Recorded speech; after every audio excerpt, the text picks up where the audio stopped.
Why would Deion Sanders take his NFL quarterback son back to condemned apartments and graveyards right before a pivotal season in Cleveland? This wasn't nostalgia. This wasn't a feel-good moment. After months of critics calling Shedeur arrogant, this trip felt like something else entirely, a message.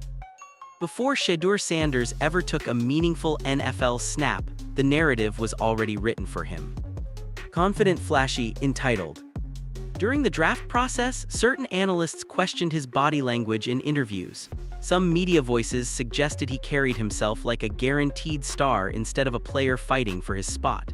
The word arrogant started floating around long before he stepped into an NFL locker room. And that label stuck. It didn't matter that he produced at a high level in college. It didn't matter that he played through pressure under the brightest spotlight in college football. The conversation kept circling back to one thing: his confidence. Was it earned or was it inherited? Some critics argued that growing up as the son of Deion Sanders meant Shedeur never had to struggle the way other quarterbacks did. They pointed to private trainers, elite facilities, national exposure, nil deals. They questioned whether someone raised with those resources could truly understand adversity at the professional level. That narrative quietly followed him into Cleveland. Being a fifth-round pick already creates tension. Expectations are strange in that position. You're not guaranteed anything, but you're also constantly judged. Every throw becomes a referendum. Every press conference becomes a test of humility. And inside an NFL locker room, perception matters. Veteran players watch everything: how a young quarterback carries himself, how he speaks, whether he commands respect or assumes it. While no one publicly questioned Shedeur's work ethic, the outside noise created a subtle pressure: prove you belong and prove you're not just Coach Prime's son. Fans were split too. Some believed his swagger was exactly what Cleveland needed, a city that's endured quarterback instability for years. Others worried confidence without proven NFL success could backfire quickly. That's the tricky line. Confidence inspires teammates when you're winning. It becomes ammunition for critics when you're not. And that's why the arrogance narrative mattered more than people realized. It wasn't just about headlines. It was about how quickly perception can shape opportunity. But here's what most people missed. Confidence doesn't always come from comfort. Sometimes it comes from watching someone refuse to be limited. And that's when the story quietly shifted. At first glance, it looked like a father showing his sons where he grew up. But the timing tells a different story.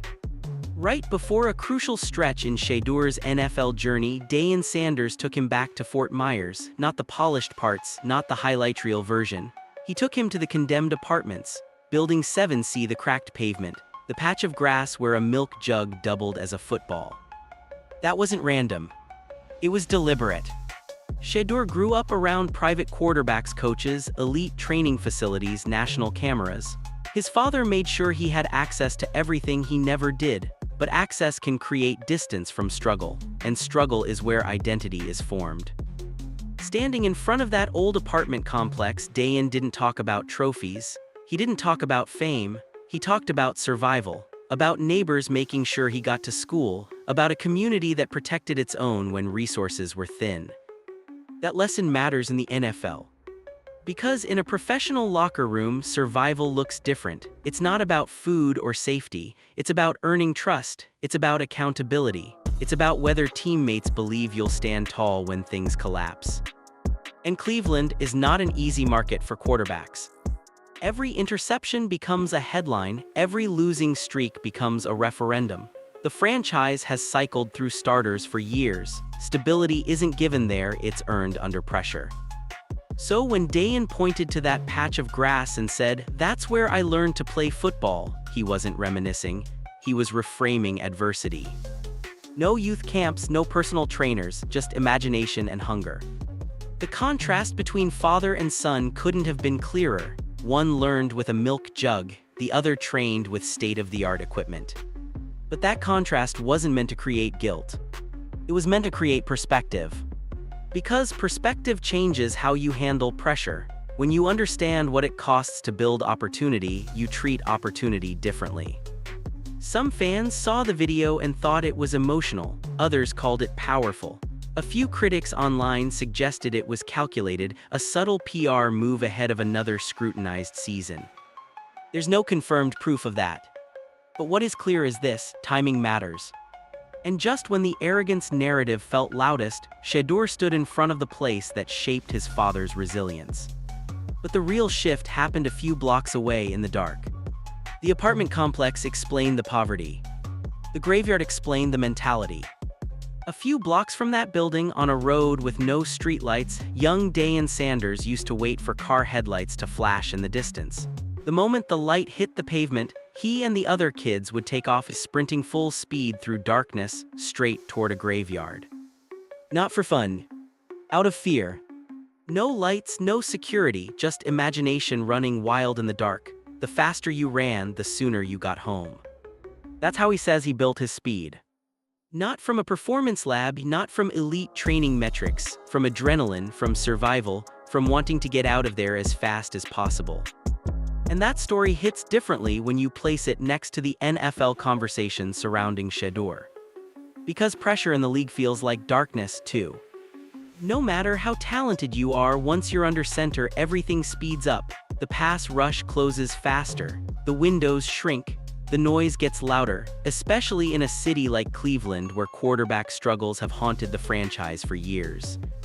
Some analysts have quietly questioned whether Shedeur can handle that speed at the professional level, not physically, mentally. Can he process fast enough? Can he adjust when protection breaks down? Can he thrive when the stadium turns restless? But when you understand the environment that shaped his father, the blueprint changes. Fear made Deion fast, pressure sharpened him.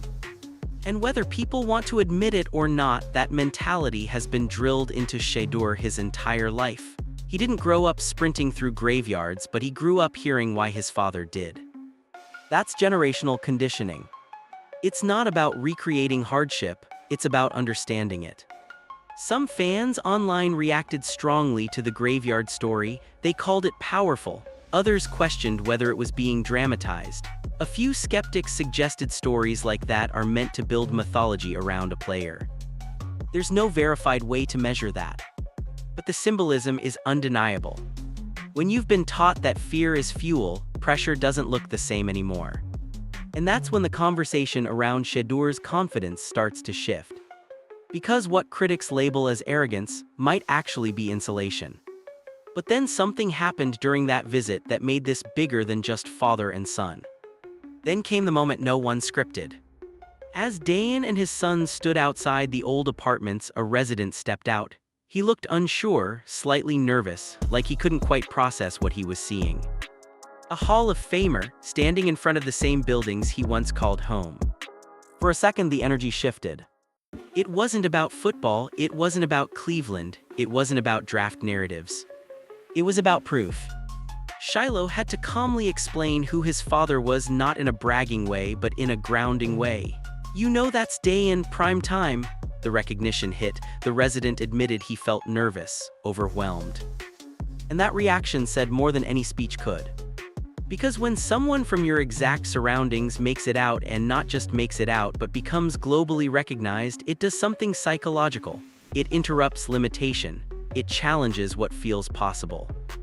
That's when Deion's pastor, who was filming the visit, made a statement that quietly framed the entire trip. "Hope isn't gone, it's just suspended." That line stuck.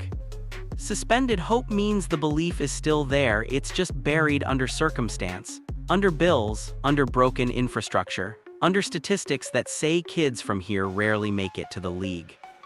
And in that moment, hope wasn't theoretical anymore, it was standing in front of the building. Some fans online reacted emotionally to that exchange. Many called it powerful. Others said it was bigger than football. A few skeptics questioned whether moments like that are amplified intentionally when cameras are rolling. There's no confirmed evidence of that, and speculation stays speculation. But what can't be ignored is the symbolism. Because while critics debate Shedeur's confidence, kids in those apartments just saw something different. They didn't see arrogance, they saw possibility. And here, where it subtly connects back to Cleveland. When a young quarterback walks into a franchise with a history of instability, belief becomes currency. Teammates have to believe in him, coaches have to believe in him, fans have to believe he's different from the last attempt. Belief is fragile in cities that have been disappointed before. But hope, even when suspended, can reactivate fast when people see proof. That resident wasn't reacting to fame, he was reacting to evidence that circumstances don't have to be permanent. And if Shedeur absorbed anything from that moment, it wasn't just pride in his father. It was responsibility. Because once you understand that your success doesn't just represent you, it represents suspended hope for someone else, your mindset shifts. Confidence stops being about ego. It becomes about obligation. And that changes how you step onto a field. But the deeper tension wasn't in Fort Myers. It's waiting in Cleveland. Fort Myers was about perspective. Cleveland is about proof. Because no matter how powerful that visit felt, none of it protects a quarterback on Sundays. And in Cleveland, the margin for patience is thin. This is a franchise that has cycled through quarterbacks for years, first-round picks, veterans, trade experiments. Hope has flared up and burned out more than once. Fans don't just want promise anymore, they want stability. And when you enter that environment as a young quarterback, even as a fifth-round pick, the microscope is immediate. Every rep matters. Every mistake gets replayed. Every confident quote becomes bulletin board material. Some reports around the team have suggested internal competition could intensify heading into the season. That's normal in the NFL, nothing unusual about it. But in a city already sensitive to quarterback inconsistency, competition quickly turns into controversy. Veterans in the locker room aren't impressed by social media buzz. They don't care about college highlights. They want command in the huddle. They want someone who responds the right way after a turnover. They want emotional steadiness when the crowd shifts from cheers to groans. And that's where the pressure multiplies. Because Cleveland doesn't just evaluate talent, it evaluates temperament. There have been quiet debates in media circles about whether Shedeur's visible confidence translates well in a blue-collar football city. Some analysts believe swagger energizes a locker room. Others argue humility resonates more deeply in markets that pride themselves on grit. Those aren't confirmed internal team concerns. They're outside narratives, but outside narratives have a way of sneaking inside buildings. Year 2 is where perception hardens. Rookie seasons come with grace, development curves, excuses. He's learning. That phrase disappears quickly. By year 2, the expectation shifts from potential to progress. And Cleveland's offensive situation hasn't exactly been smooth. Protection questions have surfaced. Play calling adjustments have been debated. When instability surrounds a quarterback, growth can look inconsistent even when improvement is happening. That's the kind of environment that tests mental durability. And this is where that graveyard story starts to matter again.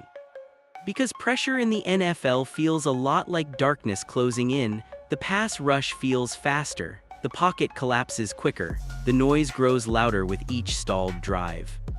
But if you've been raised hearing that fear can sharpen you instead of shrink you, the response changes. Cleveland doesn't need a celebrity. It needs someone who can stand in chaos and look unshaken. Some fans believe Shedeur's upbringing gives him insulation from criticism. Others believe it could make him more sensitive to it. The truth hasn't been written yet. But what's undeniable is this: Cleveland pressure doesn't care about background stories. It cares about performance. And if Shedeur succeeds there, it won't just quiet critics. It will reshape the narrative entirely. Because surviving Cleveland as a young quarterback isn't about hype. It's about endurance. And that's where the conversation quietly turns from privilege to hunger. Here's the uncomfortable question that keeps resurfacing around Shedeur Sanders. Can someone who grew up with access stay hungry? It's not always asked directly. Sometimes it's disguised as analysis. Sometimes it shows up as subtle doubt on sports talk panels. Sometimes it hides behind phrases like edge or chip on the shoulder. But the implication is clear. Hunger is often romanticized as something born from struggle, from empty pockets, from overlooked rankings, from being told no repeatedly. And Shedeur didn't grow up in condemned apartments.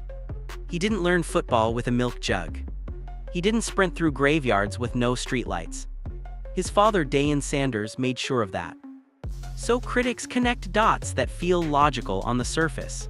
If Deion's greatness was forged through adversity and Shedeur's upbringing was built with resources, then where does his edge come from? Some analysts have quietly suggested that comfort can dull urgency. That privilege can soften competitive desperation. A few fans online have even questioned whether being raised in football royalty makes it harder to develop the underdog mindset that fuels so many NFL success stories. Those are opinions, not facts. But they fuel the debate. Here where the conversation shifts. Hunger isn't always inherited through poverty. Sometimes it's inherited through expectation. Growing up as Deion Sanders' son isn't comfortable in the way people assume. It's amplified. Every throw is compared, every mistake is magnified, every success is minimized as of course he did. That creates a different kind of pressure. You're not fighting to escape circumstances. You're fighting to prove you're more than a surname. And that's its own version of hunger. During the Fort Myers visit, the symbolism wasn't about recreating hardship. It was about understanding cost. The mango hunting story wasn't just nostalgia, it was a reminder that resourcefulness is a mindset, not a bank account balance. When Deion climbed that tree again to knock mangoes down, it wasn't necessity anymore, it was demonstration. Skills forged in scarcity become instincts. But here, the key difference, Shedeur doesn't need to struggle materially to understand struggle mentally. He's been around relentless standards his entire life. Around a father who doesn't tolerate softness, around an environment where excellence isn't celebrated, it's expected. That expectation can either crush you or sharpen you. Some fans believe Shedeur's confidence proves he's insulated from doubt. Others believe it's evidence that he's learned to armor himself against it. The truth probably lives somewhere in between. Because hunger evolves. For some players, it starts with proving people wrong. For others, it becomes about honoring sacrifice. Shedeur doesn't need to prove he came from nothing. He needs to prove he won't waste what was built for him. And that's where the privilege narrative collapses under closer inspection. Privilege without perspective breeds entitlement. Privilege with perspective breeds responsibility. That Fort Myers trip looked emotional on the surface, but beneath it was a reset, a reminder that resources are tools, not guarantees. Cleveland won't care about legacy stories if the wins don't come. But if Shedeur carries both access and awareness, both confidence and context, then the hunger debate might fade quickly. Because in the NFL, hunger isn't measured by where you started. It's measured by how you respond when everything speeds up. And the next section isn't about poverty or privilege. It's about message. By the time the visit ended, it no longer felt like a private father-son moment. It felt like a statement. Not loud, not confrontational, but intentional. When Deion Sanders made the comment about having to dummy down what he knows because most people can't comprehend the level he operates at, that wasn't just philosophical. It was revealing. He wasn't bragging. He was explaining separation. There are layers to football knowledge, layers to preparation, layers to mentality. And Deion has always believed he sees the game differently, not just athletically, but psychologically. The confidence, the presentation, the refusal to shrink. For years, critics have labeled that energy as excessive. But what if it's instructional? Because when Deion teaches, he doesn't just coach technique, he coaches belief, he coaches presence, he coaches the art of walking into hostile environments without flinching. And that's where this entire Fort Myers visit starts to look less emotional and more strategic. Some fans believe this was simply a personal reminder for Shedeur. Others have suggested it carried a broader message not just to his son but to the league itself. There's no confirmed statement declaring that. But timing always speaks.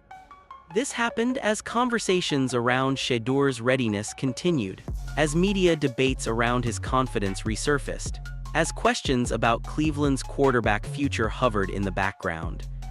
So when Deion stands in front of the very buildings that shaped him and reminds his sons what built his speed, what built his edge, what built his refusal to bend, it lands differently.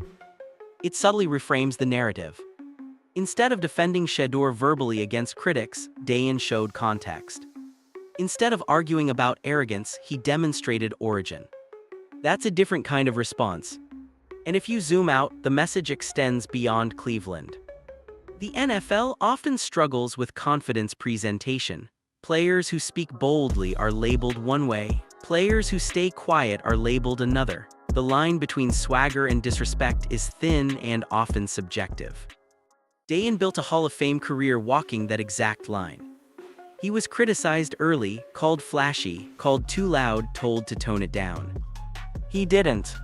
And eventually, production silenced perception. Some believe Deion is preparing Shedeur for that exact cycle. First comes criticism, then comes doubt, then comes pressure, and if performance follows, the narrative flips. But the flip only happens if you survive the middle. That's the subtle message. Survive the noise. Because the noise always peaks before the proof. There's also another layer that can't be ignored. Deion is no longer just a father, he's a high-profile coach, a cultural figure, a voice that commands attention in football circles. When he moves, people interpret it. So when he brings cameras back to the projects, when he narrates graveyard sprints, when he talks about operating on a level others can't access, it resonates beyond his household. It says this mindset didn't appear overnight.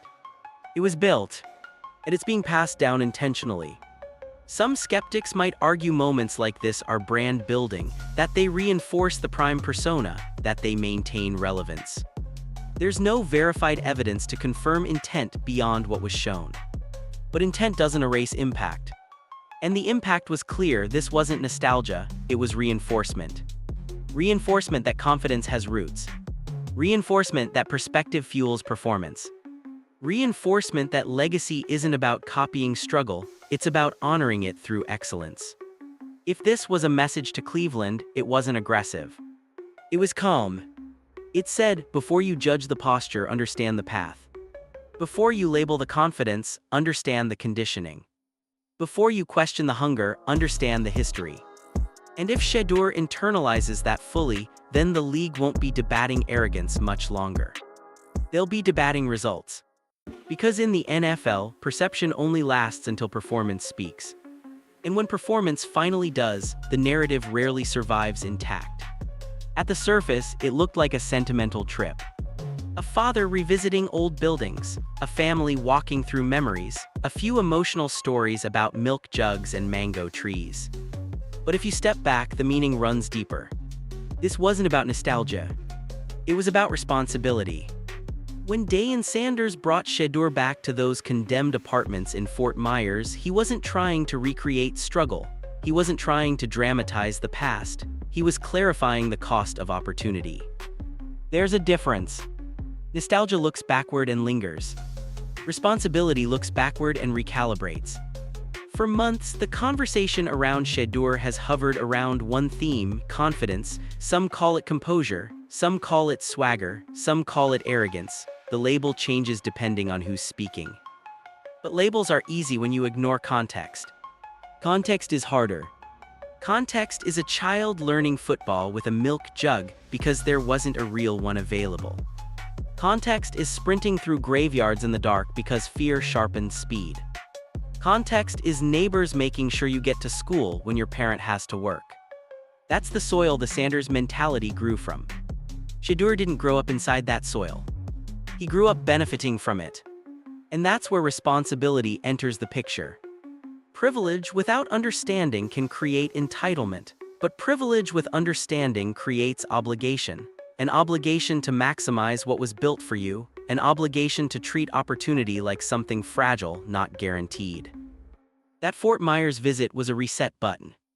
Not because Shedeur forgot where his father came from, but because perspective fades when you live in comfort too long. The NFL is a business of extremes. You're praised loudly, criticized louder, and in between it's easy to drift into noise. But noise fades when perspective sharpens. Cleveland won't care about stories if wins don't follow. The city has heard enough quarterback promises. It has experienced enough cycles of hype and disappointment. Fans there aren't interested in legacy narratives, they're interested in stability. And stability requires more than talent. It requires emotional durability. The graveyard sprint story isn't about speed anymore, it's about how you respond when things feel dark, when the pocket collapses, when the media questions mount, when losses stack and headlines sharpen. That's when responsibility shows itself. Because if you've walked through the place that shaped your father's survival instinct, you start to understand something most critics miss. Confidence isn't always born from comfort. Sometimes it's inherited from sacrifice. Some fans online saw the Fort Myers footage and felt inspired. Others dismissed it as symbolic storytelling. A few wondered whether it was timed strategically as debates about Shedeur's development intensified. There's no confirmed evidence that it was orchestrated beyond a family visit. But meaning doesn't require orchestration. It requires awareness. And the awareness here was clear. Everything Shedeur has now exists because someone before him refused to accept limitation.